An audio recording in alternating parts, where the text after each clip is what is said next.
So more recently, I have been talking a bit about buying things. I've been talking about how to manage finances a little bit, how to make your life more beautiful, how to avoid ugliness, how to remove it, and now as a necessary counterbalance, I guess, I think it's time to make a dedicated video that is just about appreciating what you already have. I have definitely discussed this in at least 3 or 4 videos, though they were maybe not so direct in their title, but I have definitely discussed the idea of appreciating the things that you have, of using what you already have, using your excess. Some of those videos are about reworking your clothes. Some of them are about how to repurpose objects in your home as home decor. And just as well, to realign your perception of things like wealth, of poverty, of what abundance is, etc. I truly believe that wealth is not about money. It's not about how expensive your things are. It's not about how numerous they are. It is truly about your ability to go out into the world and find beauty wherever you may. It's about discipline. It's to appreciate the small and large things alike. And there's a really lovely poem that I feel like got kind of buried in my channel a little bit in my Beauty is Not a Luxury video. And I want to reread it for you right now. It's by William Henry Channing, and it's called My Symphony. And I think it is a great representation of what I'm trying to do with this channel for anybody that may be confused, because I really do think my subscribers get what I'm doing, but for people who are new to my channel, who have seen other videos of mine that may have not left the best impression, I think that just talking about beauty and ugliness and objects, material goods and things like that stir a lot of negative emotions, and I can be misconstrued very easily. And I'm up to the task. I understand that people can think that my intentions are actually to promote consumerism and materialism, when it cannot be further from the truth. So I wanna reread this poem for you guys because I found it very moving when I first read it. To live content with small means, to seek elegance rather than luxury, and refinement rather than fashion. To be worthy, not respectable, and wealthy, not rich. To study hard, think quietly, talk gently, act frankly. To listen to stars, birds, babes, and sages with open heart. To bear all cheerfully, do all bravely, await occasions, hurry never. In a word, to let the spiritual, unbidden, and unconscious grow up through the common. This is to be my symphony. And that is a poem in which I'd like to base my lifestyle on, in which I would hope if any of you empathize with me out there in the audience, I would hope that you guys adopt this too, because we certainly do not need more abundance in this world. But we do need beauty, and a small amount, which just because it is a small amount, a finite amount, does not mean that it is not infinite in some way. I think the ability to see beauty and the discipline to not abuse that is all you need to make your life more bearable, even less chaotic, less terrorizing. So as to not confuse everyone, yes, I do have videos on this channel where I also say to go out and replace the ugly things that you have, to get rid of the ugly things that you have, because I think that they harm you. I don't think that you need ugly things in your life. Go out and get yourself a beautiful thing. Even if it's just one thing for the rest of your life, let that thing be sacred to you. I think that my channel is an entire body of work, rather than people finding one video of mine, of course, and saying, oh, this is her intention, this is what she means, this is promoting this, or this is not, I don't think this is a good way to live life, or whatever. I think to judge a single video instead of an entire body of work is insane. But people do it, and which is why I'm very active in the comments a lot of the time. But some of my videos, yes, promote for you to go get rid of your ugly things, to go out and buy things. Yes, wherever you see it appropriate and fit. And some videos which I have done many in the past, also encourage you to not do that, to not go out and buy things, to restrict yourself, to be disciplined, to make use of what you have, to use your creativity, to be inspired by restriction even. So there's going to be fluctuation in life all the time. There's going to be a time for you to push on the gas pedal and go, go, go, and then there's going to be a time for you to stop. My goal is to prevent perpetual behavior, to, let's say, buy, and your dopamine is just maxed out, and variety, unfortunately, starts to become monotony. That's not what we want. So this video is going to be a stop sign in comparison to a green light. Today is a reminder that sometime, probably soon, you should probably cool it and take stock of your life and take a nice walk through all of the lovely things that you have and all of the lovely experiences that you have gone through. It's taking an inventory of your life. And it's that very special feeling of whenever you, let's say, are doing your spring cleaning, right? And you are uncovering all of these things that you had forgotten about, all of your excesses, right? Where you go through and you intend to get rid of things so that you can start fresh and new, and you realize that there's a lot of sentimental, beautiful things in your life that you had forgotten about. We want to avoid that feeling in so many ways, as we want to avoid forgetting things and being careless. But I'm going to talk about a method in a minute about how to strategically forget so as to make things feel novel again. It's an extraordinary feeling when you realize that there's just this gold mine that is just with you all this time, but you have forgotten about it, or you have exchanged one object for another for a new shiny new thing. And really all this time you have had this great resource, this great reservoir, this wealth. We are all wealthy in one way or another. It has nothing to do with money, like I said. It could be experience. We could be wealthy in love, in friendship, in beauty, in our perception, artistic temperament, whatever. And this video is a way to be wealthy in, as I believe Thoreau said, making your wants few, making yourself rich by making your wants few. To do that is to realize what you already have, of course. And a really great way to do this is to journal. It's to remember your life. It's to not just go through your life and each day passes by and you're just rushing through it, and you've forgotten what you ate, that meal that you made for yourself, or that conversation you had with your mom, or this lamp that you bought, whatever it may be, something that made you genuinely happy. And our time frame is so crunched now that we can have these wonderful experiences all the time, but they're stacked like books on a shelf, and they're pushed together so tightly that you can't even process them anymore. And that's where time is extremely important. If you are able to allow yourself the luxury of time, even for an hour, to either journal and remember your life and to log experiences, beautiful things that you had, how purchasing a beautiful thing made you feel, or receiving a gift made you feel, and what that meant to you. Remembering things, taking stock of your life is the first thing that you need to do, aside from just the act of contemplation of just looking at an object and saying, that's beautiful. Why is it beautiful? What does this mean to me? What is the sentimental value of this thing? It's time to literally log, take stock of your life, realize, literally list. I've done this myself. Whenever I was really down and really sad, I listed all of the beautiful things in my life, whether it was a beautiful dress, or a beautiful experience, or a cup of coffee that I got every morning, whatever it was. I would literally do that to make myself feel better and realize just how much value my life had, just in my past, in the few years that I have on this planet. I feel like I'm a very rich woman in a way. Now, if you have been watching my channel for a while, then you'll know that I really adore the author Clarice Lispector.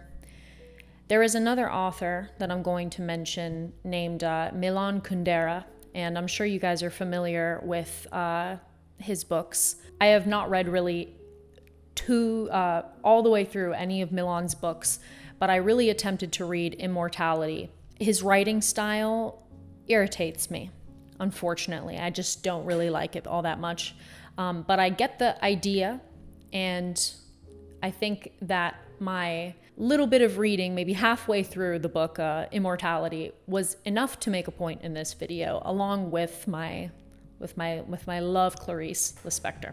Both of these authors are famous, are well known for their kind of existential approach to everyday life. And any casual, common object can be elevated to something extraordinary or terrifying even. At any moment, literally the entire universe could burst out of everyday common things. Simple objects, insects, hand gestures suddenly beget the infinite for these authors, and they beg a kind of philosophical inquiry. The books that I am referring to, like I said, are Milan Kundera's Immortality, and for Clarice Lispector, I'm speaking specifically of Agua Viva, but also The Passion According to G.H. is also great for this method, I guess. Now, when it comes to the existentialist approach, there are two ways to do it.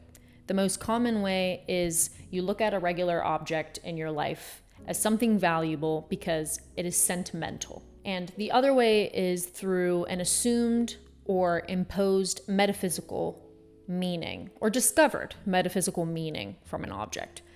What that object symbolizes to you and your life. For these two authors, you can find epiphanies in like a buttonhole, or the chip in your dinner plate, a broken nail. If something crosses your path at the right place and time, just about anything in the perceivable planes could toss you into an existential inquiry or a revelation of some sort, or a very intense experience of beauty. To look at something, let's say, this is a great thing here. These are opera glasses. I requested to get them for my birthday.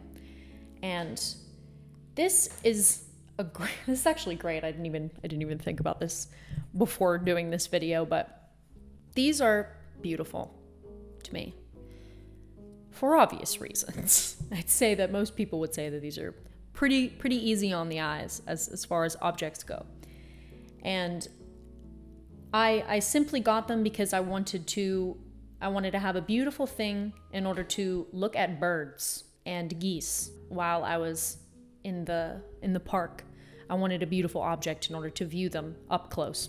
And the more that I started to use this, and I start bringing it with me all the time, everywhere I go, just in case something might happen. I might see a bird or want to look at a bug closer, I don't know. The more I carried it around and the more I was familiar with this object, the more I realized that it was a kind of symbol for the sight of being able to look closer, literally, being detail oriented. And I thought to myself, oh wow, if I ever had like a portrait done of me, I'd want to hold these. I want this to be the object that was in my hands as a symbol for how I viewed life. That I looked closer, that I looked for meaning and symbolism in things, that I did the very thing that I'm talking about right now. It's that, these are just glasses to see things, but then they took on a new meaning, and I pondered my existence, my tendencies, my behaviors because of this object.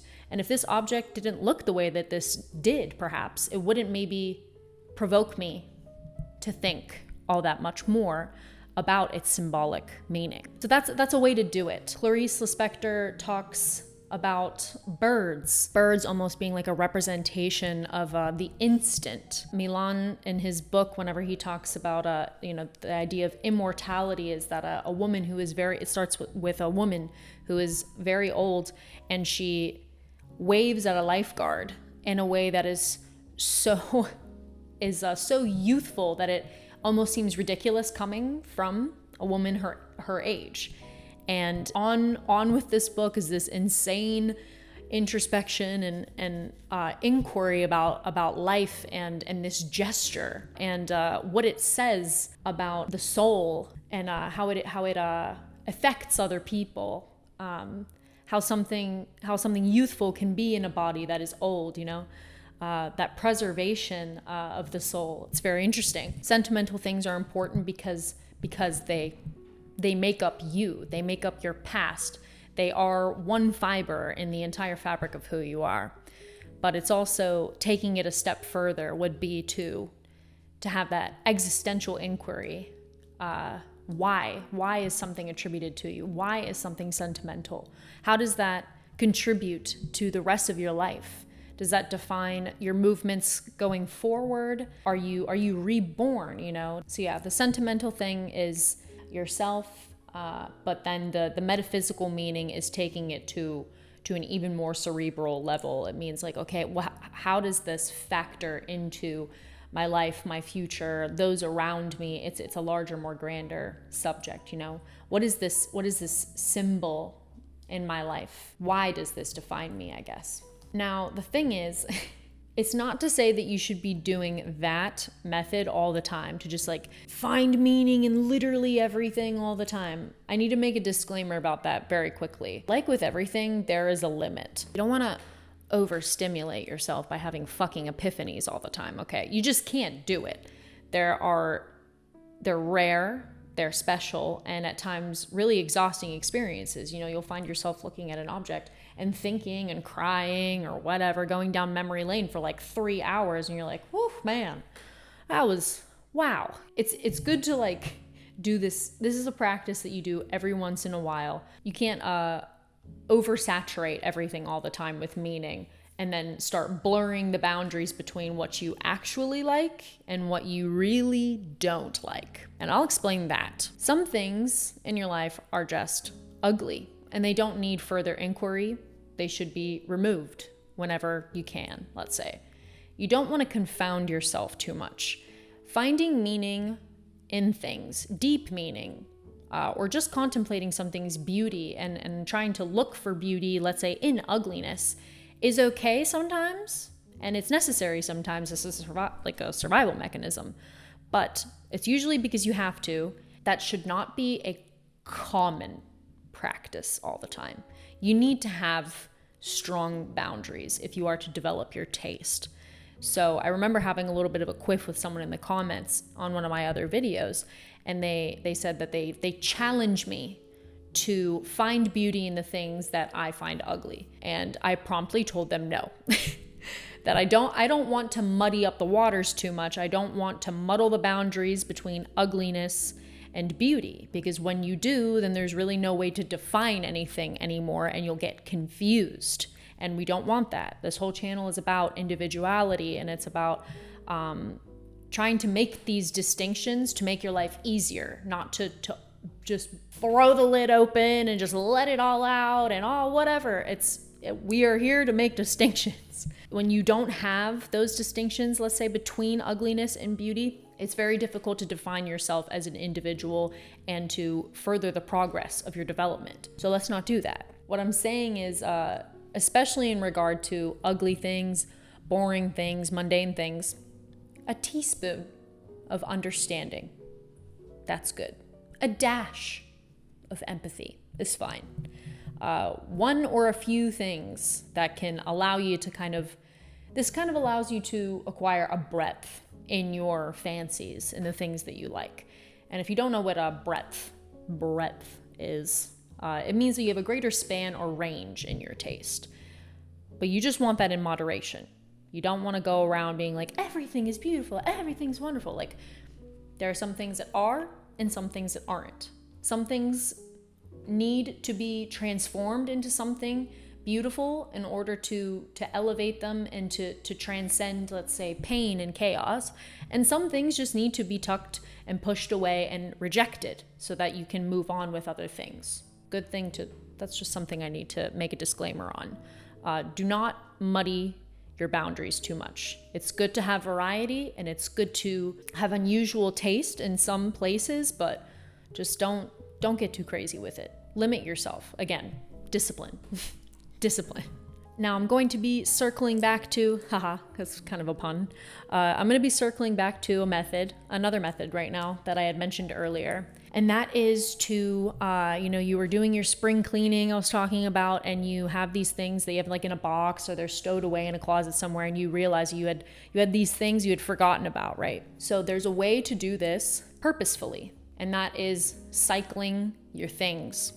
So you have like one set, or let's say it's 3 or whatever, 1 or 2 or 3 sets of things. And you purposefully put the other sets away.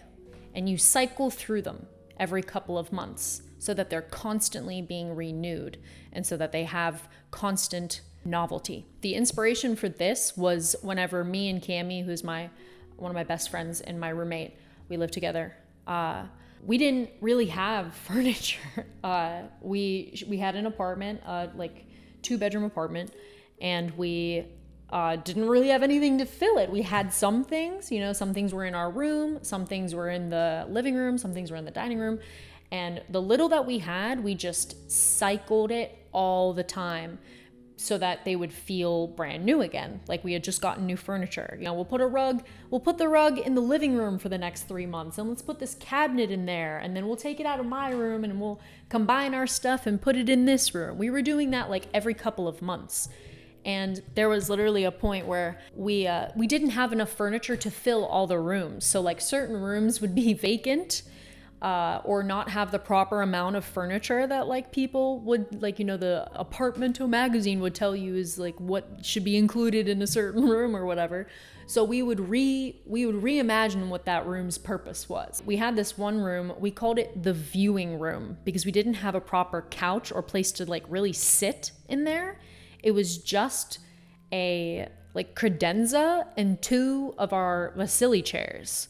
And that was the room in which we watched movies. So because there was no couch and it was just chairs, we imagined it as a kind of viewing room, the projector room, like we're looking at some reels in there, and the couch was in the other room with a different table. But we literally did not have enough stuff to fill the house. So we had to start changing what our perception of the rooms was and like what their purposes were. There was one time like it was, we had really poor circulation of heat in this house because it's not insulated very well.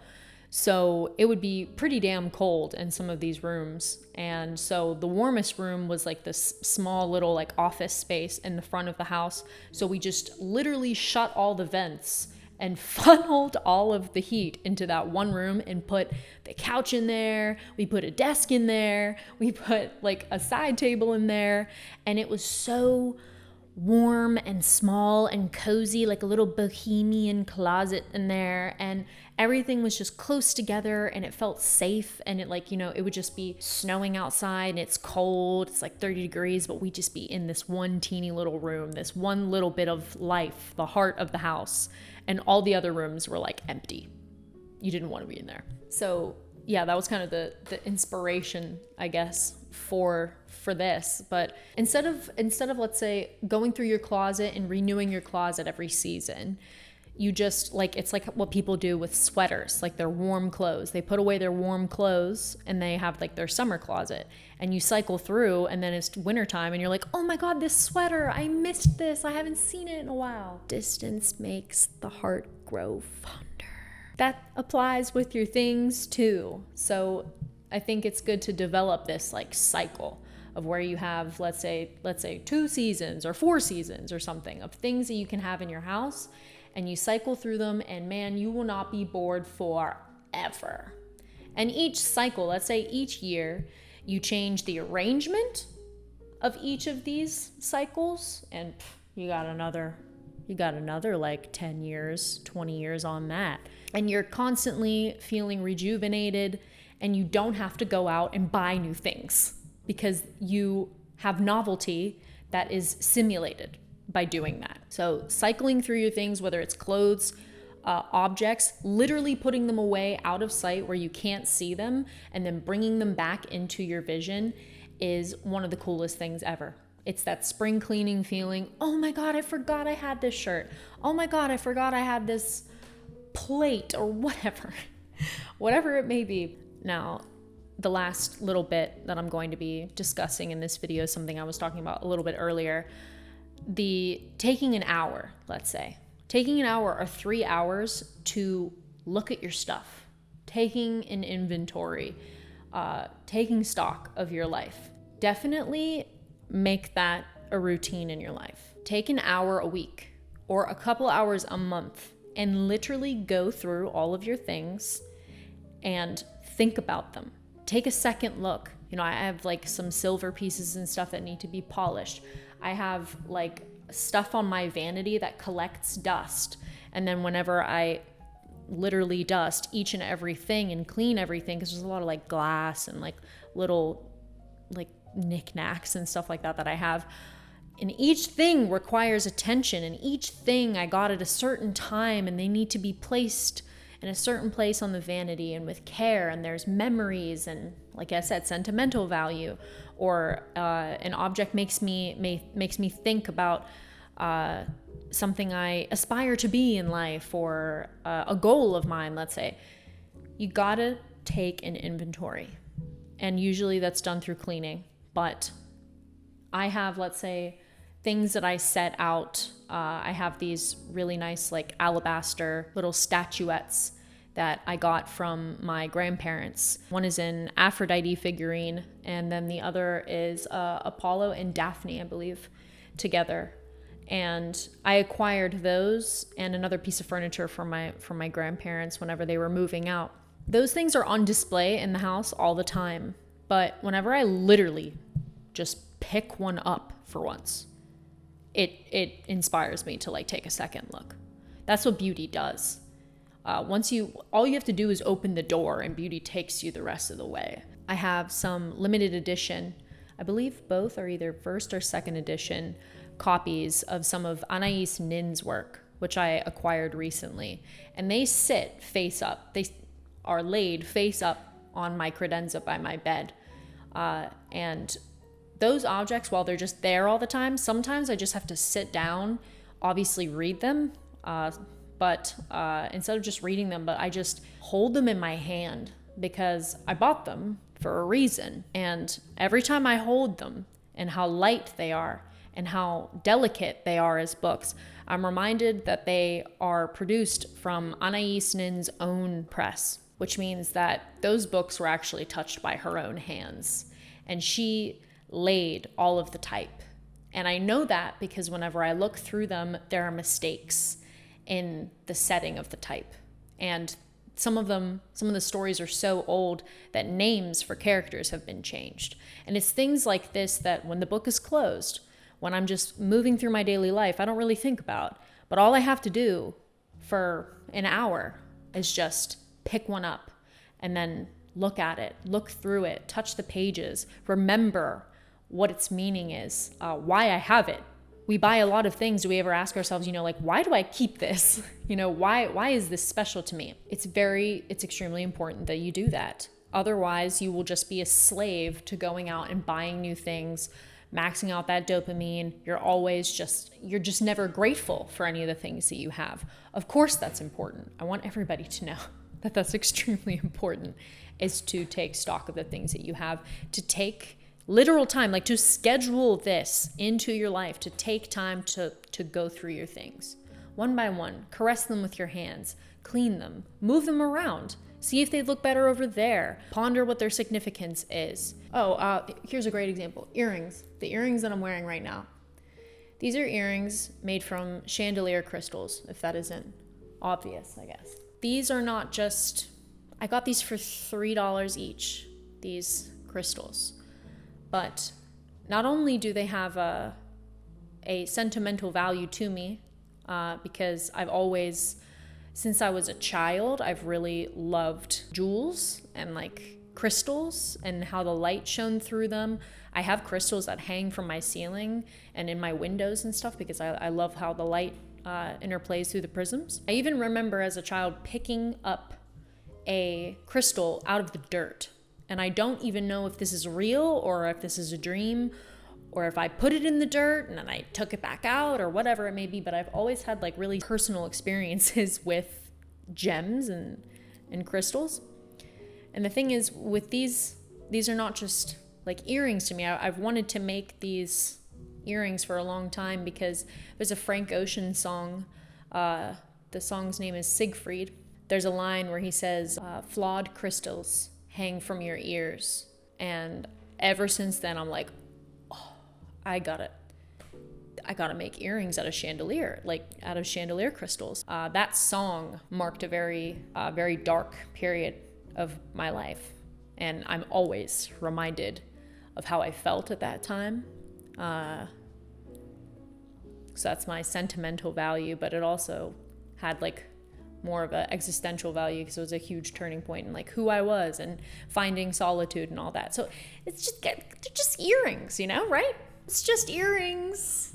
It's just binoculars. No, it doesn't have to be at all. Like, I'm so happy that these are not just earrings. I'm so happy that the objects that I have in my life are not just objects. I'm so happy that I can sit down with them, and it's like being with a group of friends. It's like being with a group of friends who all have great stories to tell. And we got to make time to hang out because we need hours for these conversations. Got to think of it like that. I can even bring in that social impact, right, of your objects that you're with, that you're surrounding yourself with. I did another video on that. Think of it like that. Like whenever you are sitting down, let's say for an hour a week or for a couple hours every month, you're making plans to hang out with old friends they haven't seen in a while. All right, I think I've talked enough. Hopefully this video was able to contribute to a larger body of work and to maybe clarify my intentions for people who don't know me. Because I know some people in the comments are like, no, like don't explain yourself or whatever. Like, I kind of have to. I think this is like a field of study and obsession of mine that like is very easily taken the wrong way. I myself can be taken the wrong way all the time. So I think it's important that I make these distinctions and that I talk to people in the comments, and I get offended sometimes because like I really genuinely think it's my job to like let people know sometimes that like I have good intentions and I'm not trying to make the world a worse place. So here I am. Obviously, let me know if I did a good job, if this video was helpful for you all. Go into your room and take a look at the things that you have. I hope that's what you do after watching this video. I hope that's what you do, honestly. That's what I'm gonna do. That's all I have to say today. I hope you guys enjoy this video again. Please do not forget to comment what your thoughts are. Do not forget to like, subscribe, share, all those things. Click the bell for notifications. When have I ever said that? And I'll see you guys next week. But it'll be later next week. Just letting you know. Late. Like Saturday, Sunday. Just letting you know. Video will not come out on Friday. You can be sure of that. Okay? Okay. Goodbye.